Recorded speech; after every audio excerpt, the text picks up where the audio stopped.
نماز سب کے پیچھے ہوتی ہے، جھگڑوں میں نہ پڑو۔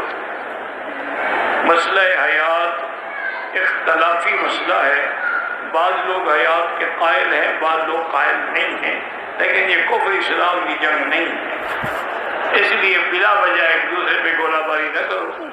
اور جن کو تم کہتے ہو نا کہ وہ اشاعت التوحید والے حیات کے قائل ہیں، یہ بھی غلط ہے، وہ قائل ہیں حیات، صرف وہ کہتے ہیں کہ برزخی حیات۔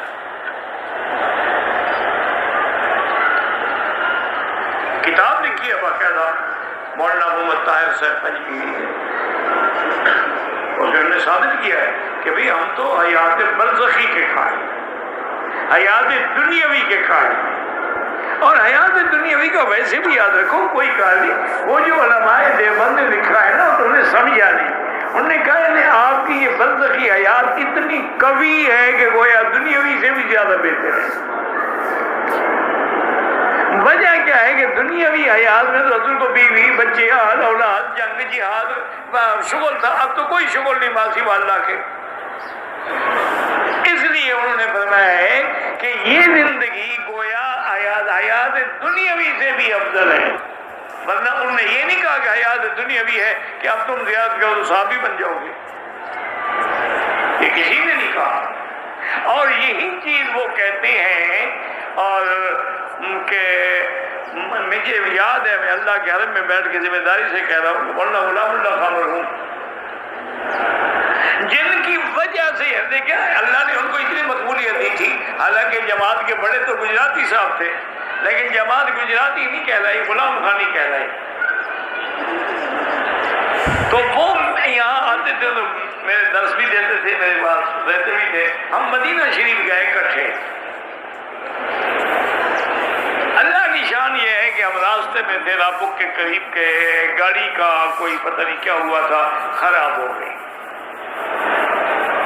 تو میں نے مذاق میں کہا حضرت یہ آپ چونکہ حیات کے قائل نہیں ہیں نا، مجھے بھی آپ کی وجہ سے سزا مل رہی ہے، گاڑی بھی خراب ہو گئی، اللہ آپ کو وہاں جانے نہیں دیتے۔ ہنس پڑے، دوستی تھی ہماری، تعلق تھا، بے تکلف ہی تھی۔ اتنی دیر میں کوئی گاڑی والا آیا، اسے مجھے پہچان لیا، اللہ جزائے خیر سے انہیں ہمیں بٹھا دیا مجھے۔ میں یقین دیانت داری سے کہتا ہوں کہ جب وہ حضور کے روضے پہ سلام پڑھنے گیا، میں بھی اکٹھے تھا، اتنا روئے کہ داڑھی بھیگ گئی۔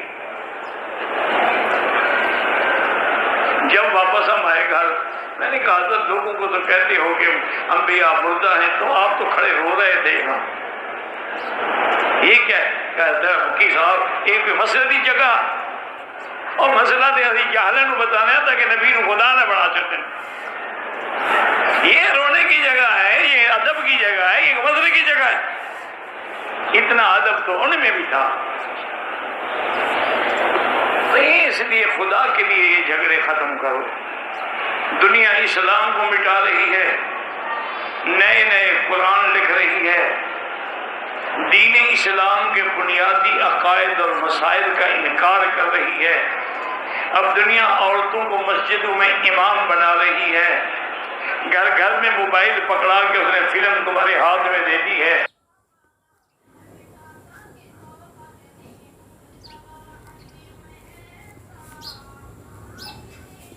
سنو دیوبند کا نام لینے والوں، توجہ کر توجہ، اگر تبلیغی جماعت دیوبند کی ہے تو قائدین کا عقیدہ حیات النبی عقیدہ، اگر سپاہ صحابہ دیوبند کی ہے تو قائدین کا عقیدہ حیات النبی، مولانا حق نواز جنگوی شہید رحم اللہ کا عقیدہ، مولانا ضیاء الرحمان فاروقی شہید کا عقیدہ، مولانا اعظم طارق شہید کا عقیدہ، مولانا طاہر الرحمان شہباز رحم اللہ کا عقیدہ، اور مولانا عالم طارق سامنے موجود ہے عقیدہ، حضرت مولانا قائد اہل سنت حضرت مولانا علی شیر حیدری دامت برکاتہم کا عقیدہ حیات النبی۔ اگر جمعیت علماء اسلام دیوبند کیا جو عقیدہ حیات النبی، اے نہیں یقین تسکین الصدور پڑھ ویکھ، اے مولانا سرفراز صاحب خود نہیں لکھی، مفتی محمود لکھوائی ہے۔ ہائے ہائے، کس نے لکھوائی ہے؟ مفتی محمود لکھوائیے، مولانا غلام غوث ہزاروی لکھوائی ہے رحمہ اللہ، حضرت شیخ عبداللہ درخاستی نے لکھوائی ہے، عقیدہ حیات النبی ہے۔ اگر دیوبند کی جماعتیں جہاد کی ہیں، میں بلا اختلاف بات کہتا ہوں، اگر مولانا مسعود اظہر ہے عقیدہ حیات النبی، اگر مولانا عبد الجبار ہے عقیدہ حیات النبی، اگر قاری صاحب اللہ اختر ہے عقیدہ حیات النبی ہے، اگر جمعیت المجاہدین ہے عقیدہ حیات النبی ہے، 10 کو تیرے پلے جماعت بچ دی ہے۔ اگر وفاق المدارس علماء دیوبند کی جماعت ہے تو مولانا سلیم اللہ خان کا عقیدہ حیات النبی ہے، حضرت خواجہ خان محمد کا عقیدہ حیات النبی ہے۔ ارے میں کھل کے کہنا چاہتا ہوں، اگر دیوبند کی جماعتیں سمجھتا ہے تو یہ سارے اکابر ہمارے علماء دیوبند تمام کا عقیدہ حیات النبی ہے۔ کوئی ایک جماعت دیوبند کی ثابت کر دے کہ جس کی قیادت بھی عقیدہ تیرے والا ہو۔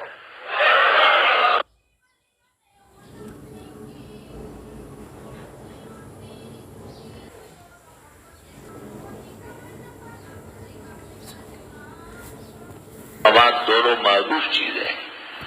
جسم کے ساتھ جب روح مل جاتی ہے اس کو حیات کہتے ہیں، جسم سے جب روح علیحدہ ہو جاتی ہے اس کو ممات کہتے ہیں۔ حیات اور ممات دونوں قرآن سے ثابت ہیں۔ لا تقولوا لمن يقتل في سبيل الله اموات بل احیاء ولكن لا تشعرون، یہ حیات ہے، اور اموات غیر احیاء وما يشعرون ایان یبعثون، یہ ممات ہے۔ حیات اور ممات دونوں منصوص ہے، دونوں برحق ہے، دونوں طرف غلو ہو رہا ہے۔ حیاتی ایسی حیات مانتے ہیں جیسے قبر میں بیٹھے ہوئے کافر ہیں، مسلح بچھا ہوا ہے، وہ ظالم کھول کے لیا پھر اندر کیوں کھید کیا ہوا ہے۔ حیاتی اور مماتی وہ کہتے ہیں سڑ گئے، گل گئے، زمین کھا گئی، معاذ اللہ استغفر اللہ۔ افراد تفرید کے پختہ مرتکب ہے دونوں، حیاتیان اور مماتیان، شماتیان۔ وہ قرآن پہ ایمان قائم کرو، سلط گڑے وڑے ویزان گناہگارے خواہ۔ حیات جو قرآن و سنت میں ہے، آمنا و صدقنا بلا کیف و کم و تعویل، کیا حاجت؟ اللہ نے کہا لا تشعرون، جب شعور نہیں ہے تو کس بات کے ڈنڈے ڈنڈے لگائے ہوئے ہوئے؟ انور شاہ صاحب نے مشکلات القرآن صفحہ 11 پر یہاں کہا ہے کہ موت در حقیقت جدائی روح از بدنیست۔ موت تو کہتے اس کیوں ہے کہ روح بدن سے علیحدہ ہو گئی، انتزاع محدثین کہتے ہیں۔ سوال یہ ہے کہ اس روح کے جسم سے علیحدہ ہونے کو تو موت کہتے ہیں۔ مات النبی صلی اللہ علیہ وسلم، باب وفات النبی صلی اللہ علیہ وسلم، بخاری مغازی کے اخیر میں باب وفات النبی صلی اللہ علیہ وسلم، توفی رسول اللہ صلی اللہ علیہ وسلم۔ اس روح کا اس جسد کے ساتھ نکلنے کے بعد پھر تعلق ہے یا نہیں؟ براء ابن عازب کی حدیث ہے، ثم یعاد روحہ الی جسدہ، روح جسم کی طرف لٹائی جاتی۔ ابو داؤد میں ہے رد اللہ علی روحی، اللہ تعالیٰ میری روح مجھے لوٹا دیتا ہے۔ جو حدیث کا منکر نہیں ہے وہ روح اور جسم کے تعلق کو مانے گا، اور جو حدیث کا منکر ہے وہ کہے گا یہ حدیث معاذ اللہ درست نہیں ہے، قرآن کے خلاف ہے، اپنی طرف سے باتیں بنا رہے ہیں۔